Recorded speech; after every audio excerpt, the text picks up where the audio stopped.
Markus pasal 11, hari Minggu, tanggal 26 Oktober 2025. Yesus dielu-elukan di Yerusalem. Ketika Yesus dan murid-muridnya telah dekat Yerusalem, dekat Betfage dan Betania yang terletak di Bukit Zaitun, Yesus menyuruh 2 orang muridnya dengan pesan, "Pergilah ke kampung yang di depanmu itu. Pada waktu kamu masuk di situ, kamu akan segera menemukan seekor keledai muda tertambat yang belum pernah ditunggangi orang. Lepaskan keledai itu dan bawalah kemari. Dan jika ada orang mengatakan kepadamu, 'Mengapa kamu lakukan itu?' Jawablah, 'Tuhan memerlukannya. Ia akan segera mengembalikannya ke sini.' Mereka pun pergi dan menemukan seekor keledai muda tertambat di depan pintu di luar di pinggir jalan, lalu melepaskannya. Dan beberapa orang yang ada di situ berkata kepada mereka, "Apa maksudmu? Apa maksudnya kamu melepaskan keledai itu?" Lalu mereka menjawab seperti yang sudah dikatakan Yesus. Maka orang-orang itu membiarkan mereka. Kita tiba di pembacaan Markus pasal 11 ini, di mana Yesus dan murid-muridnya sudah dekat Yerusalem, dan di situ Yesus menyuruh 2 orang muridnya. Jadi Yesus seperti biasanya menyuruh muridnya itu berdua-dua, dan ini ada pesan untuk bagaimana mereka melaksanakan apa yang ditugaskan Yesus kepada mereka. Yesus kalau memberikan pesan, tugas kepada murid-muridnya, dia selalu memberikan dengan instruksi, dengan info-info yang jelas. Nah, Yesus berkata, "Pergilah ke kampung yang di depanmu itu. Pada waktu kamu masuk di situ, kamu akan segera menemukan seekor keledai muda tertambat yang belum pernah ditunggangi orang." Jadi instruksinya pergi ke kampung di depan. Pada waktu mereka masuk di situ, mereka akan sudah ada diperkatakan Yesus sebelum mereka pergi. Mereka akan segera langsung menemukan seekor keledai muda tertambat yang belum pernah ditunggangi orang. Jadi indikasinya keledai itu tertambat, tidak bebas, tetapi terikat. Nah, keledai muda itu dikatakan belum pernah ditunggangi orang. Nah, yang tahu itu hanya Yesus ya, kalau keledai itu belum pernah ditunggangi orang. Dan Yesus bilang, "Lepaskanlah keledai itu dan bawalah kemari." Dari terikat, dilepaskan dan dibawa kepada Yesus. Dan jika ada orang mengatakan kepadamu, "Mengapa kamu lakukan itu?" Jawablah, "Tuhan memerlukannya. Ia akan segera mengembalikannya ke sini." Tuhan Yesus tahu apa yang akan terjadi di depan, dan di sini Tuhan Yesus sudah memberikan juga memberitahukan jawaban apa yang akan diberikan oleh kedua murid itu jika ada orang yang mengatakan kepada mereka, "Mengapa kamu lepaskan keledai muda itu? Kenapa kamu bawa?" Dan murid-murid Yesus ini, kedua murid ini tidak disebutkan siapa namanya. Mereka pun pergi. Mereka taat mengikuti perintah Yesus. Nggak bilang, "Yesus, bagaimana kalau sampai kami masuk ke sana tidak ada yang keledai," seperti yang Yesus katakan. Mereka percaya kepada Yesus bahwa apa yang Yesus katakan itu tepat adanya, karena mereka sudah berkali-kali melihat pengalaman seperti itu. Dan mereka pergi, mereka betul-betul menemukan seekor keledai muda tertambat di depan pintu di luar. Jadi kan mereka tadi dikatakan, "Kamu akan segera menemukan keledai itu." Dan di sini Yesus, kedua murid Yesus itu menemukan seperti yang Yesus katakan. Mereka melepaskan keledai itu, dan betul ada beberapa orang yang ada di situ bertanya, apa maksud maksud kamu melepaskan keledai itu? Dan mereka pun menjawab bukan dengan pikiran mereka sendiri, tetapi menjawab seperti yang sudah dikatakan Yesus. Dan orang-orang itu membiarkan mereka. Ayat ke-7, lalu mereka membawa keledai itu kepada Yesus dan mengalasinya dengan pakaian mereka, dan Yesus naik ke atasnya. Ini yang mengalasi pakaian mereka, Yesus nggak perintahkan, Yesus nggak suruh. Tetapi muridnya ini rendah hati, mereka mengasihi gurunya, mengasihi Yesus, sehingga mereka menaruh pakaiannya di atas keledai itu, dialasi untuk Yesus bisa lebih comfort, lebih nyaman duduk di atas keledai itu. Kemudian Yesus naik ke atasnya. Banyak orang yang menghamparkan pakaiannya di jalan. Ada pula yang menyebarkan ranting-ranting hijau yang mereka ambil dari ladang. Orang-orang yang berjalan di depan dan mereka yang mengikuti dari belakang berseru. Jadi orang di depan, orang di belakang, semua orang itu semuanya berseru, Hosana, diberkatilah dia yang datang dalam nama Tuhan, diberkatilah kerajaan yang datang, kerajaan Bapa kita Daud, Hosana di tempat yang maha tinggi. Jadi di jalan-jalan itu ada karpet pakaian-pakaian orang yang dihamparkan, ada ranting-ranting hijau yang diambil di ladang. Itu ucapan syukur mereka, sangat senang bahwa ada Yesus yang jalan di situ, dan mereka sangat bersuka cita melihat Yesus. Mereka sampai menghamparkan pakaiannya di jalan dan mengambil waktu mereka untuk mengambil ranting-ranting hijau di ladang. Jadilah karpet pakaian dan ranting-ranting di jalan untuk Yesus lewati. Yesus yang berjalan yang ada di atas keledai tunggangan yang muda.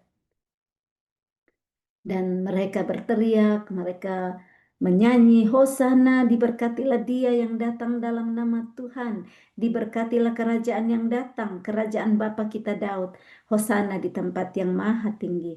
Sesampainya di Yerusalem, ia masuk ke bait Allah. Di sana ia meninjau semuanya, tetapi sebab hari sudah malam, ia keluar ke Betania bersama-sama dengan ke-12 muridnya.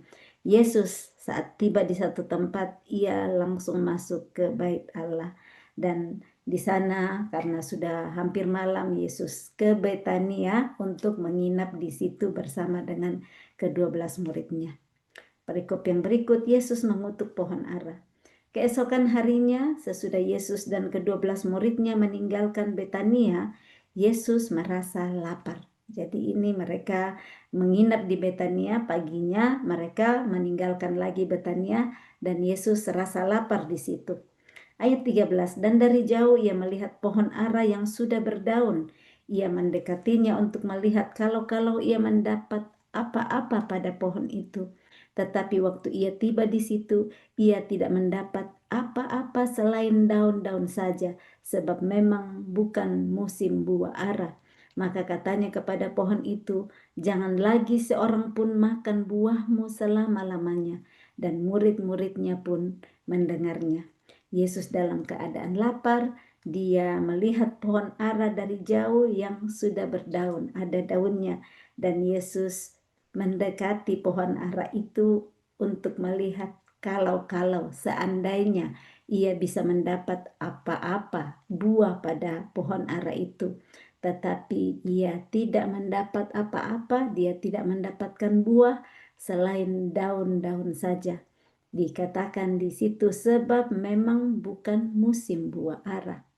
Nah, ternyata kalau kita lihat di sini, Yesus itu saat membutuhkan buah tidak lihat apakah itu musim buah ara, tetapi dia di situ mengharapkan melihat kalau ada buah yang dapat diambilnya dari situ untuk dimakan karena dia lapar, tetapi dia tidak temukan.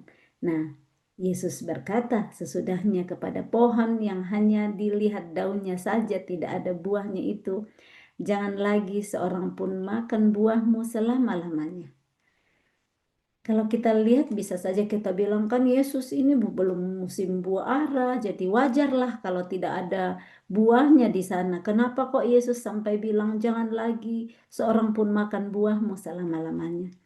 Yang kita bisa dapat pesan dari sini bahwa kita perlu terus berjaga-jaga. Kita perlu terus tidak melihat musim, tidak melihat situasi di dalam hidup. Apakah dikatakan memang belum musim buah ara, tetapi Tuhan mau supaya kita tetap berbuah dan buah yang tetap, buah yang manis di dalam setiap musim apapun dalam kehidupan kita. Bukan cuma saat musim kita baik-baik saja kita bisa menghasilkan buah, tetapi dalam musim yang kering dalam hidup kita pun tetap kita bisa menghasilkan buah untuk kemuliaannya. Karena dialah yang mengairi hidup kita, dialah yang ada di dalam hidup kita yang bisa terus menghasilkan buah sekalipun itu belum musimnya. Yesus sanggup melakukan itu lewat kehidupan kita kalau kita terus mau melekat kepada Dia, supaya saat Yesus datang di saat yang kelihatannya bukan musim buah ara dalam hidup kita, Dia akan tetap menemukan buah di dalam hidup kita. Perikop yang berikut, Yesus menyucikan bait Allah. Lalu tibalah Yesus dan murid-muridnya di Yerusalem. Sesudah Yesus masuk ke bait Allah, mulailah ia mengusir orang-orang yang berjual beli di halaman bait Allah. Meja-meja penukar uang dan bangku-bangku pedagang merpati dibalikkannya, dan ia tidak memperbolehkan orang membawa barang-barang melintasi halaman bait Allah. Lalu ia mengajar mereka, katanya, bukankah ada tertulis, rumahku akan disebut rumah doa bagi segala bangsa, tetapi kamu ini telah menjadikannya sarang penyamun. Imam-imam kepala dan ahli-ahli Taurat mendengar tentang peristiwa itu, dan mereka berusaha untuk membinasakan dia, sebab mereka takut kepadanya, melihat seluruh orang banyak takjub akan pengajarannya. Menjelang malam, mereka keluar lagi dari kota. Yesus masuk di Yerusalem, yang dia lakukan masuk lagi ke bait Allah. Nah, di situ dia temukan orang-orang yang berjual beli di halaman bait Allah. Ada orang-orang yang menukarkan uang, pedagang-pedagang merpati di situ, dan Yesus marah, dia membalikkan meja-meja penukar uang, dia mengusir orang-orang yang berjual beli di situ, dan tidak memperbolehkan orang membawa barang-barang melintasi halaman bait Allah. Tuhan tidak mau bait Allah dicemarkan dengan jual beli, dengan uang, dengan mamon. Kita adalah bait Allah. Yesus mau supaya hidup kita tidak dicemari dengan hal-hal yang tidak menyenangkan hatinya, tidak dicemari dengan jual beli, dengan hal-hal yang berhubungan dengan keegoisan kita, dengan mau untung banyak, mau dapat uang banyak, tetapi dengan cara-cara yang tidak benar.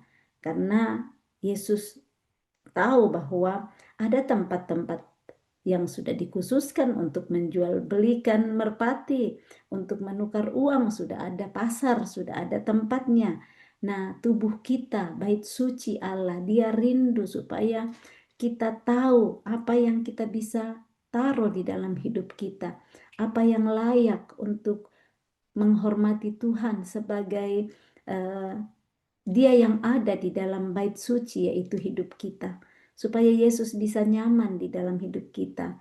Roh Kudus bisa nyaman tinggal di dalam bait Allah, yaitu diri kita. Jangan kita pakai hidup kita menjadi tempat jual beli barang-barang yang tidak disukai oleh Tuhan. Jangan kita pakai hidup kita untuk melihat dan melakukan hal-hal yang tidak kudus. Tuhan mau supaya hidup kita dikuduskan, supaya hidup kita, tubuh kita dipersembahkan sebagai persembahan yang hidup, yang kudus, yang berkenan kepada Allah. Nah, bagaimana mau menjadi persembahan yang kudus, yang hidup. Kalau hidup kita cuma pakai untuk melakukan hal-hal yang tidak berkenan kepadanya. Yesus sudah melarang untuk bohong. Yesus mau supaya kita jujur, tapi kita terus lakukan kebohongan demi kebohongan. Bukan langsung, mungkin kita bilang, saya kan nggak bohong sama Tuhan, saya cuma bohong sama tetanggaku, saya cuma bohong sama pasanganku, atau saya cuma bohong sama bosku. Tetapi kita tahu tidak ada yang tersembunyi di hadapan Tuhan. Tuhan mau supaya hidup kita dikuduskan karena Dia kudus. Firman-Nya berkata, kuduslah kamu sebab aku kudus.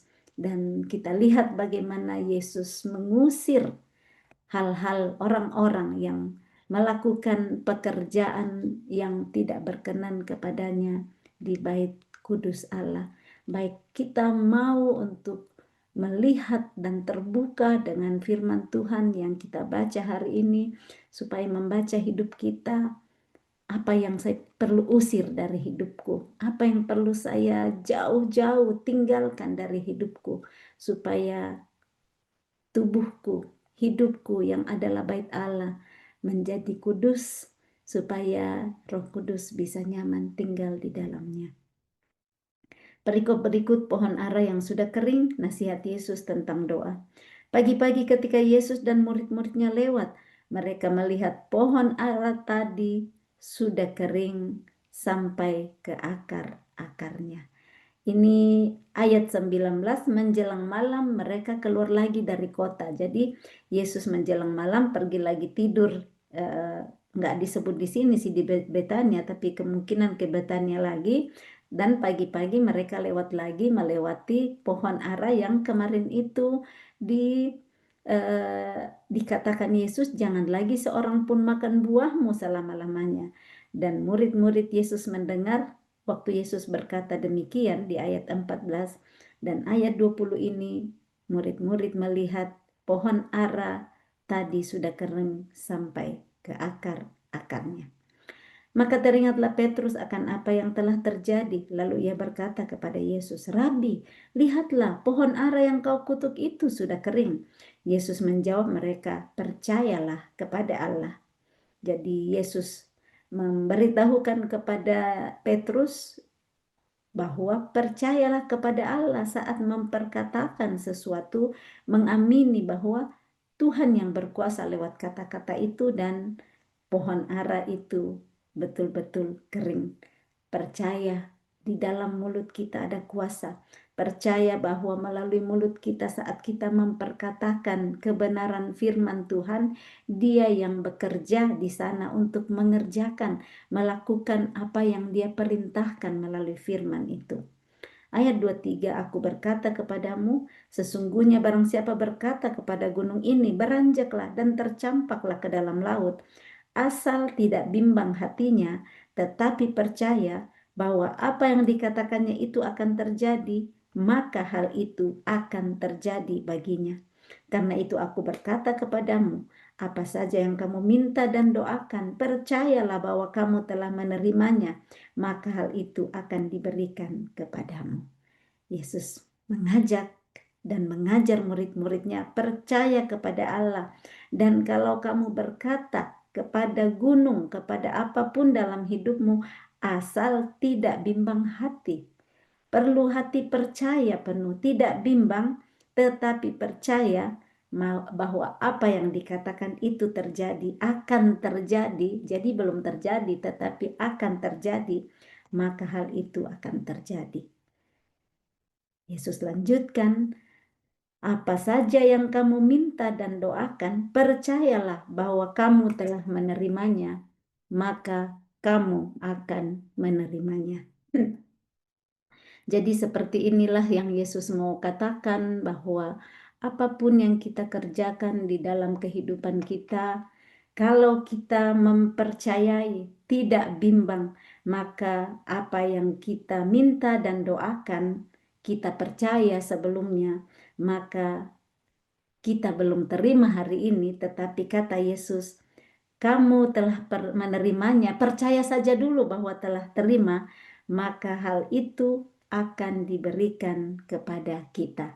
Jadi tetap mempercayai di depan mata belum, tetapi tetap percaya dan doakan, percaya bahwa kita telah terima, maka itu akan diberikan kepada kita. Jangan bilang, iya tapi tahun lalu aku sudah minta seperti ini, aku tuh sudah doakan, aku percaya tapi kok aku belum terima. Waktunya Tuhan, bukan waktu kita. Tetap percaya, sabar menunggu yang terbaik waktu Tuhan untuk kita. Jadi saya ulang ayat 24, karena itu aku berkata kepadamu, apa saja yang kamu minta dan doakan, percayalah bahwa kamu telah menerimanya, maka hal itu akan diberikan kepadamu. Ayat 25, dan jika kamu berdiri untuk berdoa, ampunilah dahulu sekiranya ada barang sesuatu dalam hatimu terhadap seseorang, supaya juga Bapamu yang di sorga mengampuni kesalahan-kesalahanmu. Tetapi jika kamu tidak mengampuni, maka Bapamu yang di surga juga tidak akan mengampuni kesalahan-kesalahanmu. Jadi ini di ayat yang 24, Yesus berkata, kalau kamu apa saja yang kamu minta dan doakan, percaya kamu telah menerimanya, maka hal itu akan diberikan kepadamu. Tetapi di ayat 25 ini Yesus bilang, jika kamu berdiri untuk berdoa. Jadi kalau kita minta, kita berdoa kepada Tuhan, ampuni dahulu sekiranya ada barang sesuatu dalam hati kita terhadap seseorang. Jadi kalau kita mau minta, ingat, Roh Kudus ingatkan saya, apakah masih ada sesuatu yang mengganjal hati saya terhadap seseorang. Tolong saya Roh Kudus untuk angkat ini yang mengganjal, batu yang mengganjal saya, seperti duri yang mengganjal di hatiku terhadap seseorang. Mungkin saja tetanggaku kah, mungkin ke mertua, mungkin ke bos atau rekan kerja, atau rekan pelayanan, atau pasangan, atau anak, atau orang tua, siapa saja. Kalau ada sesuatu dalam hati kita terhadap seseorang, pada saat kita berdoa, ampuni dahulu. Supaya Bapa yang di sorga mengampuni kesalahan-kesalahan kita. Tetapi jika kita tidak mengampuni, Bapa yang di sorga juga tidak akan mengampuni kesalahan-kesalahan kita. Ternyata ini rahasia supaya Bapa di sorga mengampuni kita, kesalahan kita. Ini kata Yesus adalah kita mengampuni kesalahan orang lain kepada kita. Nah, kita jangan bilang, ya kan Yesus sudah mati di kayu salib, dia sudah pulihkan semua, dia sudah angkut semua dosa-dosaku. Ya, kita terima seperti itu. Tetapi saat kita sudah tahu kebenaran, Yesus sudah mati untuk kita, jangan kita lanjutkan lagi untuk tidak mau mengampuni orang-orang yang bersalah kepada kita. Manusia lama kita yang sudah disakiti, yang susah untuk mengampuni, tetapi saat kita terima Yesus, dia yang kita percayai sudah mengangkut semua dosa-dosa kita di atas kayu salib. Nah, jangan lanjutkan lagi melakukan hal-hal yang tidak dikehendaki. Ampunilah. Karena ini Yesus bilang di ayat 26, jika kamu tidak mengampuni, maka Bapamu yang di surga juga tidak akan mengampuni kesalahan-kesalahanmu. Ini kita sudah baca sendiri hari ini. Supaya ya kita jangan cuma rajin ke gereja, rajin berdoa, tetapi kita bilang, tapi orang ini saya tidak bisa ampuni. Terlalu sakit yang dia lakukan kepada saya. Tidak ada yang tidak bisa kita lakukan saat kita mau kosong dan berserah kepada Tuhan. Dia yang akan menolong kita untuk melakukan apa yang tidak sanggup kita lakukan sendiri dengan kekuatan kita, tetapi dengan kekuatan daripada Dia, pertolongan daripada Dia. Dia yang terlebih besar ada di dalam kita. Kalau kita percaya, kita nyanyikan, Yesus terlebih besar. Yesus terlebih besar di dalamku, di dalamku.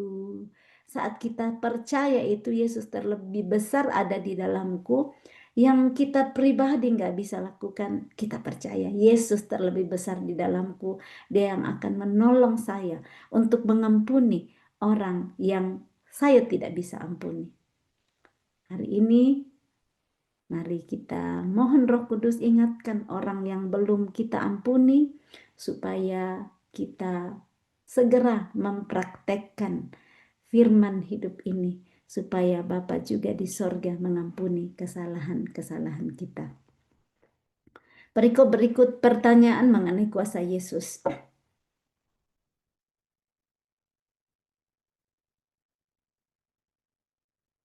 Lalu Yesus dan murid-muridnya tiba pula di Yerusalem. Ketika Yesus berjalan di halaman bait Allah, datanglah kepadanya imam-imam kepala, ahli-ahli Taurat dan tua-tua, dan bertanya kepadanya, "Dengan kuasa manakah engkau melakukan hal-hal itu? Dan siapakah yang memberikan kuasa itu kepadamu sehingga engkau melakukan hal-hal itu?" Jawab Yesus kepada mereka, "Aku akan mengajukan satu pertanyaan kepadamu. Berikanlah aku jawabnya. Maka aku akan mengatakan kepadamu dengan kuasa manakah aku melakukan hal-hal itu."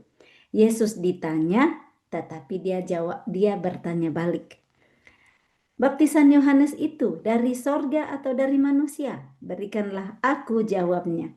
Mereka memperbincangkannya di antara mereka dan berkata, "Jikalau kita katakan dari sorga, ia akan berkata, 'Kalau begitu, mengapakah kamu tidak percaya kepadanya?' Tetapi masakan kita katakan dari manusia?" Sebab mereka takut kepada orang banyak, karena semua orang menganggap bahwa Yohanes betul-betul seorang nabi. Lalu mereka menjawab Yesus, "Kami tidak tahu." Mereka mempertimbangkan dulu untung ruginya buat mereka sebelum mereka jawab, padahal mereka sudah tahu jawabannya. Jadi ini orang-orang yang hanya mementingkan diri sendiri dan coba untuk menjatuhkan orang lain. Kalau ada orang-orang seperti itu dalam hidup kita tahu juga bagaimana untuk menjawabnya. Dan kalau itu kita, baik kita segera berubah supaya kita tidak hanya memikirkan kepentingan diri kita sendiri, tidak hanya mencoba bertanya kepada orang-orang supaya kita temukan kesalahannya, supaya kita bisa menjatuhkan orang tersebut. Segera dengan firman ini kita bisa ubahkan karakter-karakter lama yang karena ketidaktahuan atau karena sudah terlalu terbiasa bertumbuh seperti itu. Tidak ada yang mustahil, kata Tuhan. Saat kita mau percaya kepada Dia, Dia sanggup untuk menolong kita. Dia sanggup untuk mentransformasi, mengubah kita menjadi pribadi yang baru, yang berkenan kepada Dia. Lalu mereka menjawab Yesus, "Kami tidak tahu." Maka kata Yesus kepada mereka, "Jika demikian, aku juga tidak mengatakan kepadamu dengan kuasa manakah aku melakukan hal-hal itu." Amin. Firman Tuhan yang hidup dan kuat, yang lebih tajam dari pedang bermata dua manapun, yang sanggup menusuk amat dalam, memisahkan roh dan jiwa, sendi-sendi dan sumsum, bahkan sanggup membedakan pikiran dan pertimbangan hati kita. Kiranya setiap hari yang kita baca firman itu, membaca hati kita, membaca kehidupan kita, dan saat firman mengajarkan kepada kita sesuatu, kita terima dengan hati terbuka dan kita mau untuk mempraktekkannya. Saat firman membukakan kesalahan-kesalahan kita, memperlihatkan kesalahan kita terima dengan lapang dada, tidak bilang, "Bukan salahku Yesus, bukan seperti itu. Firman ini bukan untuk saya, firman ini untuk suamiku, firman ini untuk istriku, firman ini untuk bosku atau teman-temanku." Saat kita baca firman, firman itu adalah untuk kita sendiri. Firman itu yang membaca semua ruang-ruang di dalam hati kita. Tempat-tempat mana, mungkin masih ada tempat penukaran uang di dalam, penjualan merpati-merpati. Supaya kita segera singkirkan jauh-jauh. Supaya bait suci, yaitu tubuh kita, tempat kediaman Roh Kudus, menjadi tempat yang nyaman bagi Roh Kudus. Kiranya hati kita dibersihkan hari ini, yang masih susah untuk mengampuni semakin berani untuk mengampuni, dan kita akan melihat hidup yang berbeda saat hati semakin kosong dengan sakit hati, dengan kebencian, dengan kemarahan yang kita simpan-simpan selama ini. Selamat hari Minggu, salam kasih, Tuhan Yesus memberkati. Shalom.